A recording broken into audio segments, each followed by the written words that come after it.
EMP as का या EMP name का, इधर सुन लो और से भाई।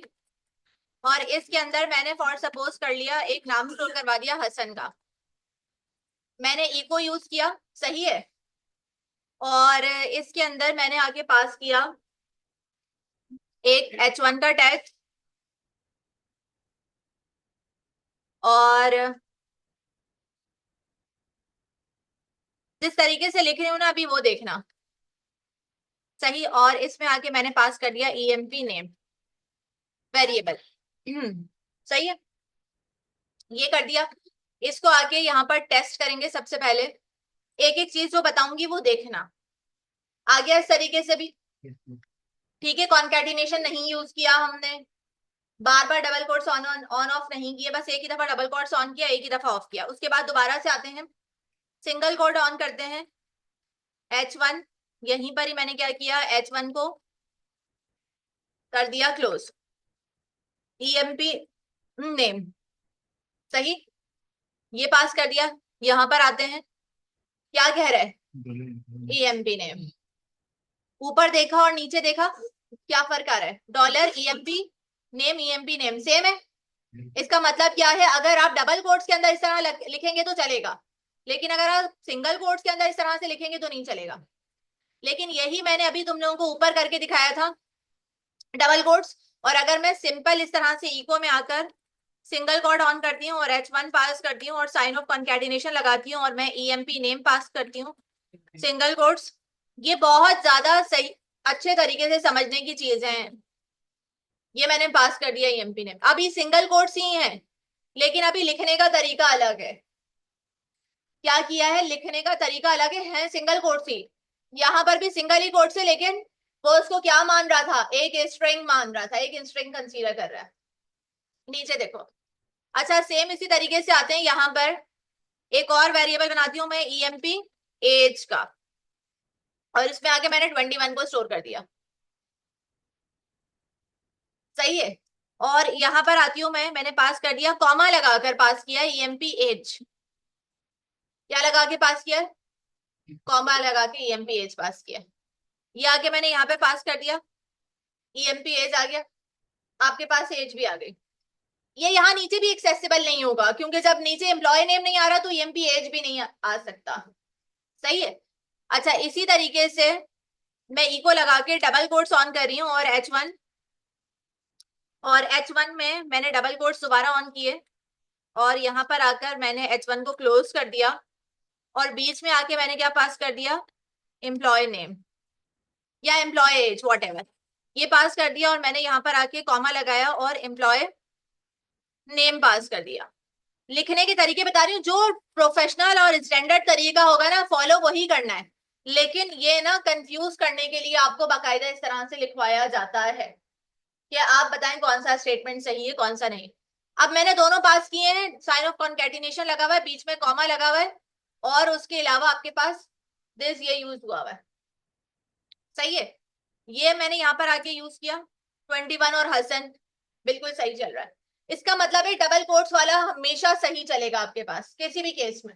सिंगल कोट्स में आप एक दफा स्ट्रिंग को इस तरह से कंसीडर करके नहीं लिख सकते, नॉर्मली इस तरह से कंसीडर करके लिख सकते हैं। ये हो गया, डबल कोट्स को फॉलो करना है हमेशा। सिंगल कोट्स को फॉलो करेंगे तो ऐसे फॉलो कीजिएगा, ये राइट तरीका है, सही तरीका है। सिंगल कोट में आके अगर मैं कॉमा लगा के ईएमपी एज का वेरिएबल पास करूंगी तो भी कोई प्रॉब्लम नहीं आएगी, सिंगल कोट वाला स्टैंडर्ड है, सही है तरीका। लेकिन कौन सा तरीका, ये वाला, ये दोनों तरीके जो मैंने नीचे वाले लिखे हैं, अगर डबल कोट्स का फॉलो करना है तरीका तो इस तरीके से कीजिए, अगर आपको डबल कोट्स फॉलो करना है। अब आते हैं हम प्रिंट स्टेटमेंट पे। मैंने प्रिंट स्टेटमेंट पास किया, और प्रिंट स्टेटमेंट के आगे सबसे पहले तो मैं ये पास कर देती हूँ स्टेटमेंट, ये मैंने प्रिंट पास कर दिया और उसके अंदर इस तरह से पास कर दिया। एक इको लिख देती हूँ, यहां से प्रिंट स्टार्ट है, ठीक है, नीचे से प्रिंट स्टार्ट है ताकि आपको पता चले। यहां से प्रिंट स्टार्ट है, प्रिंट सही चल रहा है अभी, ये वाला डबल कोट्स का सही चल रहा है, प्रिंट सही है, सही चल रहा है।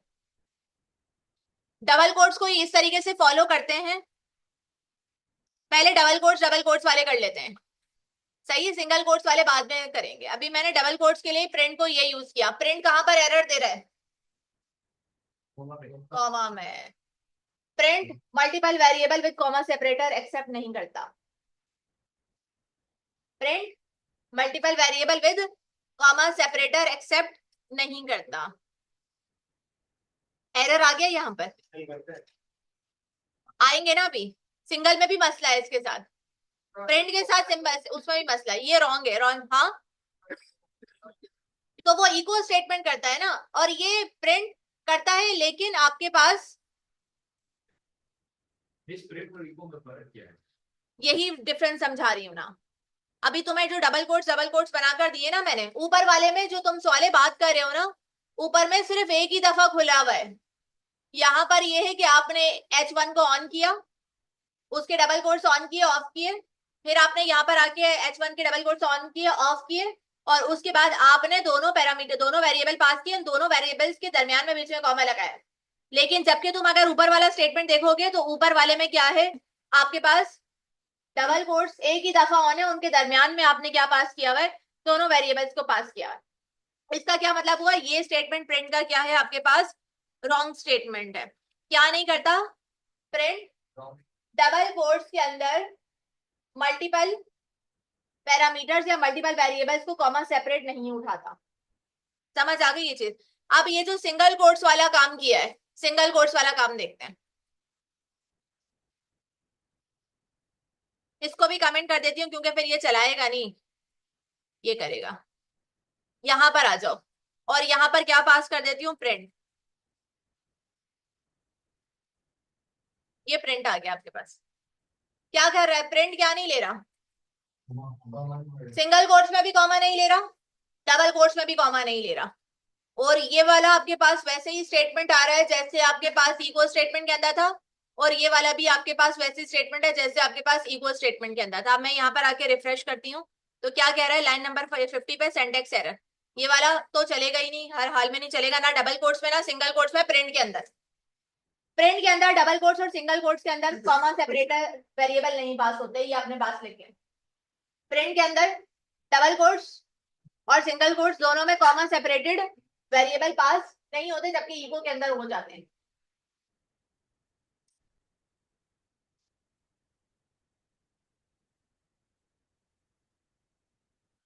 प्रिंट के अंदर डबल कोट्स और सिंगल कोट्स, ये देखो डबल कोट्स कैसे ऑन किए हुए और सिंगल कोट्स कैसे ऑन किए हुए, नजर आ रहे हैं? एक एक टैग आपने डबल कोट्स में, एक एक टैग आपने सिंगल कोट्स। प्रिंट के अंदर डबल कोट्स और सिंगल कोट्स के अंदर हम मल्टीपल क्या नहीं पास कर सकते, वेरिएबल पास नहीं कर सकते विद कॉमा सेपरेटर। और प्रिंट के अंदर और इको के अंदर दोनों में सिंगल स्ट्रिंग के अंदर, एक ही सिंगल स्ट्रिंग के अंदर क्या लिखो, प्रिंट और इको दोनों के अंदर एक ही सिंगल स्ट्रिंग के अंदर हम अपने वेरिएबल्स को पास नहीं कर सकते। प्रिंट और इको के अंदर हम एक ही सिंगल स्ट्रिंग के अंदर, हम एक ही सिंगल स्ट्रिंग के अंदर वेरिएबल पास नहीं कर सकते। एक ही सिंगल स्ट्रिंग को वो स्ट्रिंग कंसीडर करता है। प्रिंट और इको में क्या डिफरेंस है, जब भी कोई आपसे पूछे, इको मल्टीपल वेरिएबल सपोर्ट करता है विद कॉमा सेपरेटर, और प्रिंट नहीं करता। ये डिफरेंस है, मेजर डिफरेंस ये है। और दूसरा, प्रिंट ना तो डबल कोट्स के अंदर कॉमा सेपरेटर सपोर्ट करते हैं वेरिएबल, ना तो सिंगल कोट के अंदर वेरिएबल। प्रिंट डबल कोट और सिंगल कोट दोनों को सपोर्ट नहीं करता, लेकिन कब, जब multiple variables with comma separator. अभी आपने multiple variable with comma separator pass किया, प्रिंट नहीं करते वो इको इको वो, हाँ वो ऐसे ही कह सकते हैं, लेकिन इको मोस्ट पॉपुलर और सबसे ज्यादा स्टैंडर्ड मेथड है यूज करने का। जैसे कोडिंग की लैंग्वेज में वीएस कोड है, वीएस कोड में जो डाटा है जैसे आप मिसाल दे कहां ऐसे, हाँ सही है। बस सिर्फ कोई भी पूछे, बस प्रिंट क्या करता है, मल्टीपल वेरिएबल्स को कॉमा सेपरेट सपोर्ट नहीं करता, इको करता है। तो इसलिए अगर कभी हमारा इन केस हमें जरूरत पड़ जाए मल्टीपल वेरिएबल्स की विद कॉमा सेपरेटर के साथ, तो फिर हमें कौन सा मेथड यूज करना होगा, कौन सा स्टेटमेंट, इको स्टेटमेंट। इको और प्रिंट के दरमियान डिफरेंस पता चल गया, दोनों ही प्रिंटिंग पर्पस के लिए यूज करते हैं, लेकिन print multiple variables with comma separator नहीं सपोर्ट करता। समझ आ गई? बार बार बोले, और इको हर किसी को पढ़ लेता है, लेकिन सिर्फ सिंगल स्ट्रिंग के अंदर मत डालना। सिर्फ किसके अंदर मत डालना? सिंगल। सिंगल स्ट्रिंग के अंदर जो भी तुम पास करोगे वो उसको क्या लेगा? एक स्ट्रिंग ही कंसीडर करेगा, वैसे ही लिख देगा, टैग को भी, हर चीज को वैसे ही लिख देगा, वेरिएबल को भी। ये हो गया आपके पास। इसको प्रैक्टिस करने की जरूरत नहीं थी, ऐसी अपने पास कर लेना फिर भी टेस्टिंग पर्पस के लिए। अब आते हैं एरे। पीएचपी में आपके पास दो तरह के एरे होते हैं, एक होते हैं इंडेक्स एरे और एक होते हैं एसोसिएटिव एरे। कितनी तरह के एरे होते हैं आपके पास? इंडेक्स एरे और एसोसिएटिव एरे। लिखो अपने पास सरताज। तुम्हें क्या मुझे बोलना पड़ेगा? मेरे बोले बगैर लिखा करो। इको के पास रिटर्न वैल्यू नहीं होती।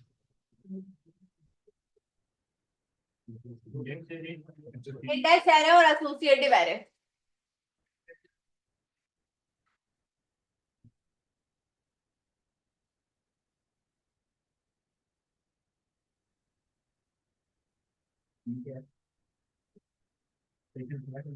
एसोसिएटिव के पास भी क्या होते हैं? सिंगल और मल्टी डायमेंशनल एरे।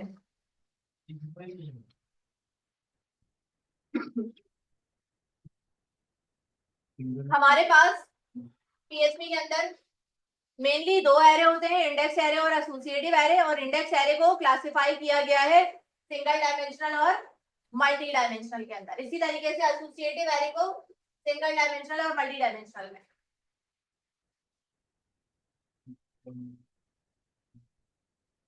अभी यहाँ पे प्रैक्टिकल करके बताऊंगी तो समझ में।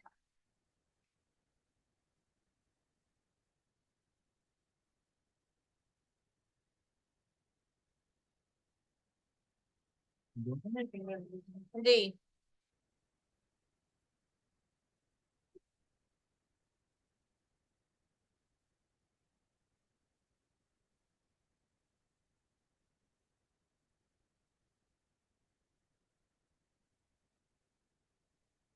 ये जो बना रही हूँ इस वक्त single dimensional index array. Index array के अंदर क्या होता है आपके पास?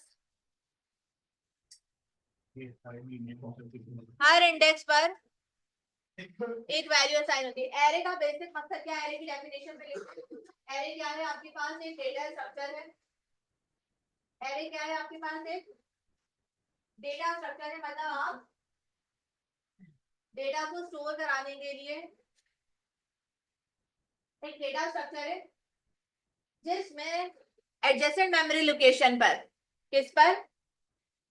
एडजेसेंट मेमोरी लोकेशन पर वैल्यू स्टोर होती है। एरे एक डेटा स्ट्रक्चर है।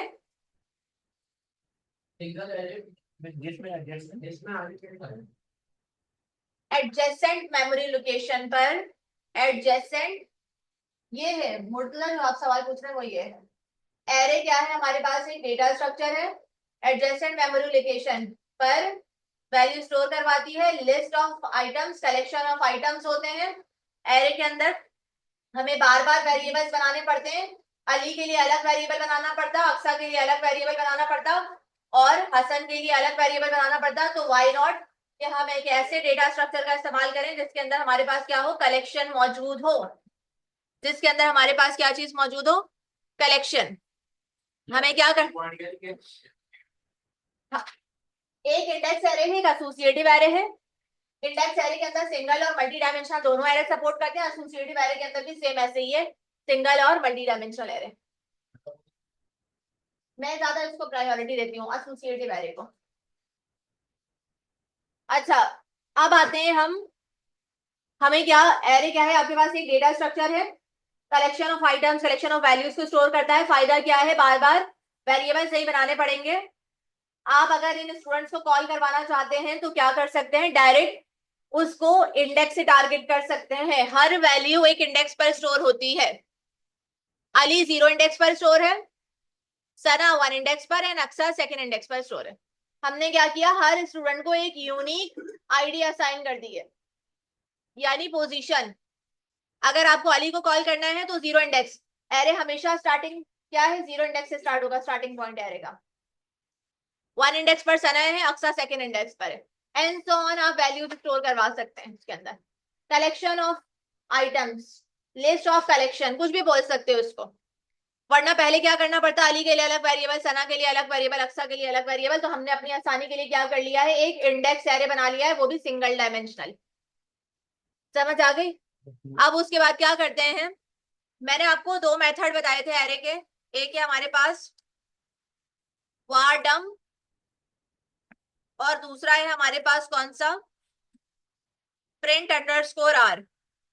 ये दोनों हमारे पास क्या है, एरे के फंक्शंस है, एरे प्रिंट। अच्छा, अभी तो तुम्हारे पास एचटीएमएल के एलिमेंट्स नहीं है ना, तो तुम्हें तो देखना है, जैसे फॉर सपोज करो हमारे पास डेटाबेस से डेटा आ रहा होगा, और डेटाबेस से जो डेटा आ रहा होगा वो एक ऑब्जेक्ट फॉर्मेट में आ रहा होगा, उसको हमें एरे में कन्वर्ट करके देखना होता है कि हमारे पास डेटा आ भी रहा है या नहीं।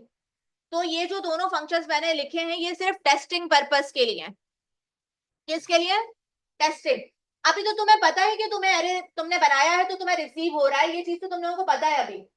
लेकिन जब हमें नहीं पता होता कि हमारे पास क्या आया, डेटा आ रहा है या नहीं, तो वहां पर टेस्टिंग पर्पस के लिए हम वार्डम या प्रिंट आर का इस्तेमाल करते हैं। क्योंकि अगर एरे रिटर्न हो रहा होगा तो वो मुझे प्रिंट करके दे देगा प्रिंट आर या वार्डम से, और अगर नहीं रिटर्न हो रहा होगा तो बता देगा। याद रखिएगा, इको स्टेटमेंट एरे के लिए इस्तेमाल नहीं करते। जैसे फॉर सपोज करो मैंने अभी वार्डम बताया, यहाँ पर दोनों में डिफरेंस है, वार डंप और एरे के अंदर। वार डंप में मैं यहाँ पर आई और मैंने अपना वेरिएबल पास कर दिया स्टूडेंट्स। सही है। अब आते हैं तुम्हारा, यहाँ पर चेक करते हैं कि आपके पास क्या आउटपुट आ रहा है। क्या दे रहा है वार डंप, कह रहा है आपके पास एक एरे है जिसका साइज कितना है, 3। 3 साइज है ना, 1, 2 और 3। कह रहा है 0 इंडेक्स पर एक स्ट्रिंग वैल्यू स्टोर है जिसका नाम क्या है, जिस पर 3 कैरेक्टर्स हैं, जिसकी वैल्यू क्या है, अली। यानी डेटा टाइप, स्ट्रिंग का साइज, सब चीजें बता रहा है, और वैल्यू। वार्डम क्या करता है, डेटा टाइप्स भी बताता है, स्ट्रिंग का या इंटीजर का साइज भी बताएगा, और क्या बता रहा है तीसरी चीज, वैल्यू। कह रहा है 1 इंडेक्स है, 1 इंडेक्स पर एक स्ट्रिंग वैल्यू है, और उस पर क्या मौजूद है, सना वैल्यू, और जिसका साइज कितना है, 4। सेम इसी तरीके से सेकेंड इंडेक्स पर एक स्ट्रिंग वैल्यू मौजूद है जिसका साइज 4 है, नेम अक्सर। इसको मैं आके अगर बढ़ा दूं, फॉर सपोज करो एक वैल्यू डाल देती हूँ इंटीजर। अब एक वैल्यू नंबर की आ जाएगी, देख रहे हो। थर्ड इंडेक्स पर एक इंटीजर वैल्यू है जिसमें वैल्यू कितनी है, 21। ये वार्डम बता रहा है, टेस्टिंग पर्पस के लिए हमने यूज किया। अब आते हैं हम प्रिंट आर का यूज करते हैं।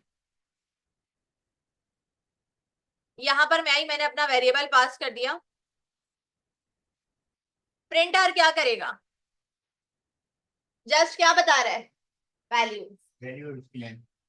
इस इंडेक्स में ये वैल्यू पड़ी है। वार्डम क्या बता रहा था, साइज भी और डेटा टाइप भी, जबकि ये क्या बता रहा है, डायरेक्ट वैल्यूज। तो मैं ज्यादा इसे प्रेफर करूंगी, बजाय मुझे डेटा टाइप साइज देखने से मुझे वैल्यू देखनी है, देखने से कंसर्न है। ये चीज हो गई, दोनों का डिफरेंस आपसे पूछा जाता है बाकायदा। उसके बाद आते हैं, अब आप बोले मैं सी को क्यों नहीं यूज कर रही आप, अब इको में जाकर प्रॉब्लम देख लेना क्या कह रहे हैं। आप एरे टू स्ट्रिंग कन्वर्जन नहीं कर सकती, आपके पास डेटा एरे है और आप इको यूज कर रही हैं। इको वैल्यू प्रिंट कराने के लिए होता है, एरे प्रिंट कराने के लिए नहीं। अब एरे के अंदर की वैल्यू चाहिए, हाँ यहाँ पर स्क्वायर ब्रैकेट लगा के बोलो 1 इंडेक्स वाली वैल्यू चाहिए, तो अब वो क्या करेगा, वो पूरा एरे नहीं उठाकर दे सकता, वो एरे है, स्ट्रिंग वैल्यू आपको देगा। अब आपको वैल्यू लाकर देगा, आपने बोला है 1 इंडेक्स, तो अब वह 1 इंडेक्स वाला डेटा लाके देगा। डायरेक्ट एरे नहीं उठा सकते हम इको स्टेटमेंट से। समझ आई ये चीज। सिंगल डायमेंशनल इंडेक्स एरे अभी सिर्फ ये तरीका करके देखा है, अभी से अगर एचटीएमएल के एलिमेंट के अंदर डालेंगे तो लूप चाहिए होगा, जाहिर है एरे को तो लूप के बगैर में अल्टरेट नहीं कर सकती। इस इको में अगर दो इंडेक्स साइन हो तो मल्टीपल साइन ऑफ कॉन्कैटिनेशन लगाओ, स्पेस दो, बोलो स्टूडेंट्स के अंदर से सेकेंड इंडेक्स वाला डेटा चाहिए, उसके बाद आ जाएगा सेकेंड इंडेक्स वाला डेटा, क्या है? एक साथ लूप। ये सिर्फ टेस्टिंग पर्पस के लिए इस्तेमाल किए दोनों मेथड। एक साथ सिर्फ लूप से ही आ सकता है। चलो करो इसे, और ये भी कर लेना पीछे।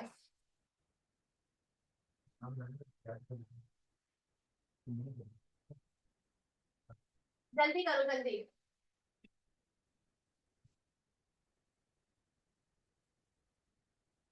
हामिद और सफीर, बेटा तुम दोनों से ही पूछूंगी नेक्स्ट क्लास में सबसे पहले। यहाँ पर आके इधर पे दिखाओगे। हैदराबाद मत पहुंच जाना तुम। तुम बहुत चक्कर लगाते हो हैदराबाद के, खैरियत है?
आपने कितने टॉपिक्स कवर कर रहे हैं?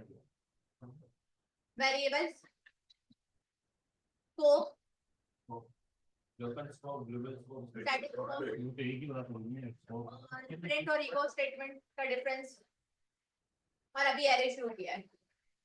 अभी conditional statement, loop, functions, function का टॉपिक लिखो। एसक्यूएल में फंक्शंस नहीं करे।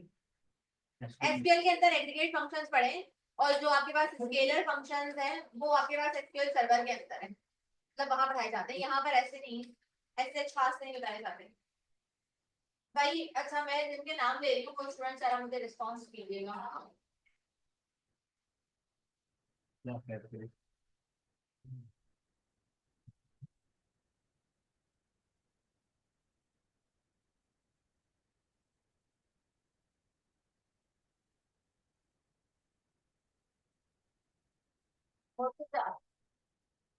तुम्हारा कोई अनपेड वगैरह वाला सीन है अभी? अभी तो नहीं है, अभी तो पूजा में करा ईसीएम वगैरह कुछ? मुझे मालूम करना पड़ेगा। वो यहाँ पर कुछ थोड़ा सा रिमेनिंग अमाउंट आ रहा है, देख लेना क्लियर कर। ये मुझे नहीं पता, बस वो एक्चुअल और वो टोटल लगकर कुछ इस तरह से आ रहा है। अपना मिस इकरा के पास जाके क्लियर करवा लेना, सही है?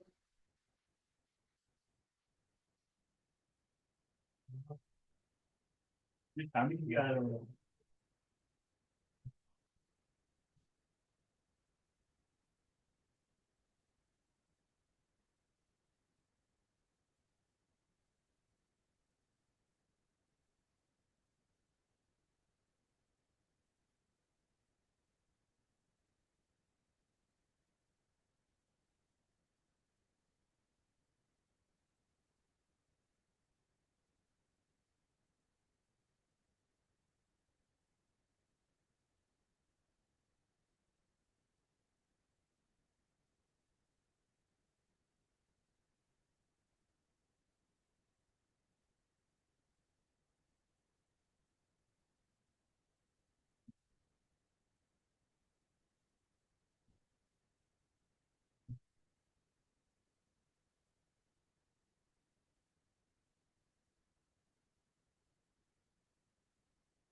क्या बता रहे हो?